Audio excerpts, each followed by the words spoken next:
সদস্যবৃন্দ, দিনের কার্যসূচি অনুযায়ী বাজেট অধিবেশন দেখতে রোববার সকালে সংসদে আসেন বিভিন্ন শিক্ষা প্রতিষ্ঠানের 56 জন শিক্ষার্থী ও শিক্ষক। পরে সংসদ নেতার পক্ষ থেকে সংসদ ভবনের ভিআইপি ক্যাফেটেরিয়ায় মধ্যাহ্নভোজের আয়োজন করা হয়। এতে অংশ নেন প্রধানমন্ত্রী তারেক রহমান।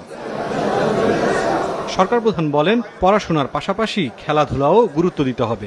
উন্নত ও সমৃদ্ধ দেশ গড়তে শিক্ষার্থীদের প্রস্তুত হওয়ার আহ্বান জানান তিনি। নতুন প্রজন্মকে যোগ্য ও সুনাগরিক হিসেবে গড়ে তুলতে সরকার কাজ করছে বলেও জানান তিনি। পড়ালেখার কথা বলে আমি কিন্তু তোমাদেরকে বলবো, পড়ালেখার পাশাপাশি খেলতে হবে, সবাইকে খেলতে হবে। যার গান গাওয়ার ইচ্ছা তাকে গান গাইতে হবে, যার ছবি আঁকার ইচ্ছা তাকে ছবি আঁকা শিখতে হবে, ঠিক আছে? যার যেটা খেলার ইচ্ছা খেলতে হবে। আমরা সরকার থেকে ব্যবস্থা নিই।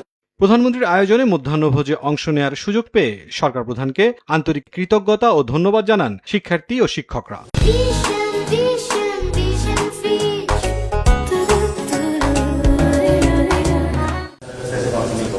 এদিকে সকালে রাজধানীর আগারগাঁওয়ের শেরে বাংলা নগরে বাংলাদেশ মহাকাশ গবেষণা ও দূর অনুধাবন প্রতিষ্ঠান স্পারসোর কার্যালয় পরিদর্শন করেন প্রধানমন্ত্রী। আকস্মিক এই পরিদর্শনে প্রতিরক্ষা মন্ত্রণালয়ের আওতাধীন প্রতিষ্ঠান স্পারসোর কার্যালয় ঘুরে দেখেন সরকার প্রধান। এ সময় প্রতিষ্ঠানটির বিভিন্ন বিভাগ পরিদর্শন করেন এবং কর্মকর্তা কর্মচারীদের সঙ্গে তাৎক্ষণিক মতবিনিময় করেন তিনি। স্পারসোর চেয়ারম্যান মোহাম্মদ রাশিদুল ইসলাম প্রতিষ্ঠানটির বিভিন্ন কার্যক্রম সহ সার্বিক বিষয়ে প্রধানমন্ত্রীকে অবহিত করেন। এরপর স্পারসোর বিভিন্ন বিভাগের কর্মকর্তারা তাদের উদ্ভাবন, গবেষণা ও চলমান কার্যক্রম সম্পর্কে প্রধানমন্ত্রীকে জানান। মুরসালিন হক জুনায়েদ, সময় সংবাদ, ঢাকা।